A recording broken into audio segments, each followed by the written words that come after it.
الباور من الحاجات اللي ناس كتير مش بتديها الاهتمام الكافي وهي بتشتري، يدوبك اي حاجه واط عالي وارزع في الجهاز زي الفل، مبروك اهو نور واشتغل يا معلم. من حوالي 20 سنه كان ممكن اقولك الكلام ده يمشي وممكن تعمله ويعدي، ايام الباورات الشعبي اللي مكتوب عليها 3000 واط وماتريكس والكلام الغريب ده. وقتها ما كانش في تقدم للهاردوير زي دلوقتي، فاي حاجه كانت بتشتغل وتمشي الدنيا. يا راجل دي اجهزه زمان كانت مروحه البروسيسور بتاعتها تقف والجهاز ما يشتكيش، يعني تكتشف بعد سنين طويله انها عطلانه وما كانتش بتلف اصلا، طالما الكهرباء بتعدي جوه السلك والشاشه بتجيب بيانات فخلاص زي الفل. بس الوضع اتغير حاليا، والباور بقى عنصر اساسي مهم في معادله تشغيل الجهاز. زي ما البروسيسور وكارت الشاشه اضلاع اساسيه كده، الباور يتحط جنبهم في نفس المستوى. الباور سبلاي دلوقتي ما بقاش مجرد قدره واط وبس، ده في قصه تانية كبيره لازم تراعيها. بعيدا عن ان كروت الشاشه العاليه مش هتشتغل الا لما تجيب لها باور معين يكفيها كاستهلاك، لكن داخليا كتكوين عندنا مكثفات ودوائر طاقه ولوحه توزيع، ترانزستورز وملفات وخامات تصنيع وليله كبيره قوي. زائد طبعا شهادات الكفاءه المختلفه اللي هي ال 80 بلس. ال 80 بلس دي بقى قصه كبيره، بس هختصرها لك سريعا كده. هي عباره عن شهاده كفاءه لذيذه بياخدها الباور الشهابي الرايق. معيار الكفاءه ده بيتحدد حسب درجه ال 80 بلس، في منها اكتر من نوع، من اول ال 80 بلس وايت ودي اقل حاجه خالص في ال 80 بلس، لغايه اعلى حاجه وهي ال 80 بلس تيتانيوم وقبليها بلاتينيوم، دول اعلى درجتين. والمتوسط والشائع اللي هتلاقيه عند اغلب الناس ال 80 بلس البرونز وال 80 بلس الجولد، دول الاكثر انتشارا. يعني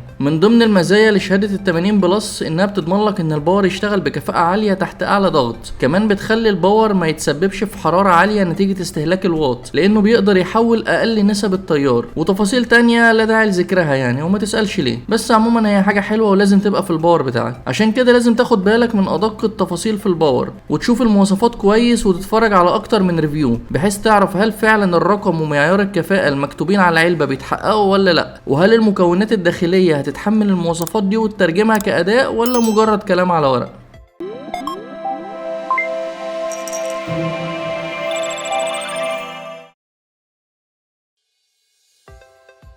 النهارده معانا باور للجيل الجديد من الكروت ATX 3 وبي سي اي اكسبريس 5، موديل سيلفر ستون هيلا 850 ار بقدره 850 واط ومعيار كفاءه 80 بلس بلاتينيوم. نبتدي بالتغليف الخارجي. الكرتونه شكلها حلو جدا، يعني اللون الازرق مع صوره الباور والخطوط البني دول عاملين ستايل لذيذ كده. داخليا الباور متامن كويس جدا جوه قطعتين فوم، وكل الاسلاك بتيجي في علبه منفصله زي ما انتم شايفين كده.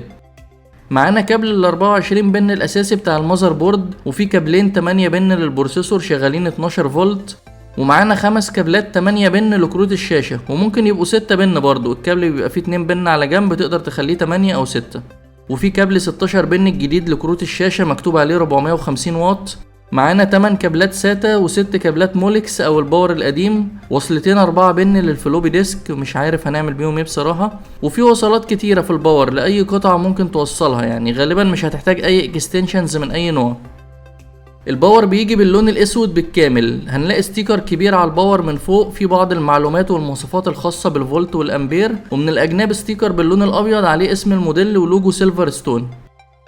من تحت عندنا المروحة الخاصة بالتبريد، بتيجي بحجم 135 مللي وعدد 7 ريش، بتيجي باللون الاسود بالكامل ما فيهاش اي اضاءة، شغالة بتقنية FDB اللي هي فلويد دايناميك بيرنج، ودي من افضل التقنيات المستخدمة في دوران الموتور، ومعروفة بكفاءتها وعمرها الافتراضي الطويل، بالاضافة ان صوتها هادي جدا، تعتبر بدون نويز تقريبا 0 dB. الجنب التاني بنلاقي المداخل للكابلات. الباور ده فول موديولر، يعني مفيش اي كابل طالع منه، واحنا هنركب كل الوصلات والاسلاك حسب اختيارنا. وزن الباور تقيل حوالي 2 كيلو ونص تقريبا، وده بيعكس كواليتي تصنيع وماتيريال طبعا. كابلات الباور كلها فلات، وده التوجه المنتشر حاليا لانها بتبقى افضل كشكل، وكمان بتكون مرنة في الحركة والاستخدام. مش حابب اتكلم عن تفاصيل دقيقة تخص الكهرباء ومجالها، لانه مش اختصاصي اولا، وثانيا لانها مش هتفيدك قوي كمشاهد، فانا هحاول اركز على التفاصيل السطحية المفيدة اللي يهمنا نعرفها واحنا بنختار الباور، ومش هنحتاج غيرها اساسا بدون التدخل في اي حاجات عميقة يعني. الباور بيجي بخصائص حماية وتقنيات تشغيل كتيرة جدا، زي مثلا الحماية من التيار العالي، ودي بتشتغل لما بيحصل تذبذب في الكهرباء وعدم استقرار بشكل عام. عارفين الرعشة اللي بتحصل كده والنور بيقطع ويجي في نفس الثانية كذا مرة؟ الحمد لله ما بتحصلش عندنا في ايجيبت خالص يعني. كمان حماية من الحرارة العالية اللي ممكن تتسبب في حرق اي مكون داخلي، وحماية من الخلل في الدوائر الكهربية وانه يحصل اي شورت او انقطاع. كمان موجود حماية من التيار الضعيف اللي ما بيكونش كفاية لتشغيل الباور سبلاي، وغيرها من خصائص تانية زي ما واضح كده في الصورة. كل دي اسباب لما بتحصل بتتسبب في حرق الباور نفسه او اي قطعة في الجهاز، وللاسف بنشوفها مع ناس كتير وما بيبقوش عارفين ليه الباور بتاعهم باظ. وباختصار هو باظ عشان ما كانش نوع كويس كفاية وما فيهوش خصائص الحماية دي. فاي خلل حصل عندك في الكهرباء ايا كان نوعه طير لك الباور سبلاي بكل بساطة. داخليا لما بنفتح الباور ونبص عليه بنلاقي اول حاجه المكثفات العملاقه دي، وسيلفر ستون موضحه انها يابانيه الصنع بالكامل. وطبعا كلنا عارفين ان الجابانيز كاباسيتورز هي الافضل والاطول عمرا.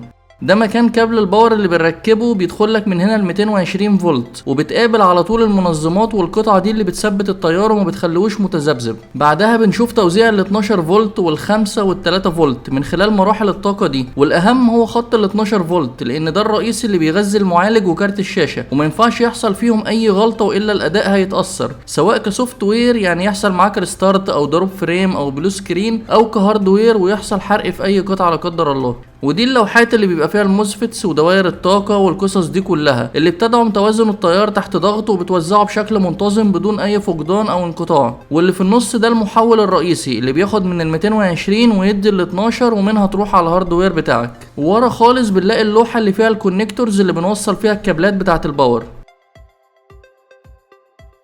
عندك اكتر من حاجة تعرف بيها الباور ده كويس ولا لا، وشغال كل الفولتات بتاعته وكل القرايات بتاعته سليمة ولا لا. اول حاجة ان انت تشتري من شركة كبيرة ومحترمة، ما تروحش البراند مجهول في الباور بالذات ولا تسترخص. هتشوف موديل معروف وتقرا مواصفاته وتتأكد انها مناسبة لجهازك بعد ما تشوف كارت الشاشة او البروسيسور بتوعك محتاجين باور قد ايه، وخصوصا كارت الشاشة لان ده اهم قطعة بتختار الباور على اساسها. وبعدين لما بتشتري الباور في طرق بسيطة قوي اي حد يقدر يعملها وانت تقدر تطبقها بنفسك. كذلك جربنا على جهاز الاختبارات بالمواصفات الظاهرة على الشاشة وضغطنا عشان نوصل لأعلى معدل سحب واط. استخدمنا برامج ضغط مختلفة وعملنا انكودنج لأكتر من فيديو، وفي النهاية جربنا بعض الجيمز والدنيا كانت سلسة جدا مفيش أي مشاكل.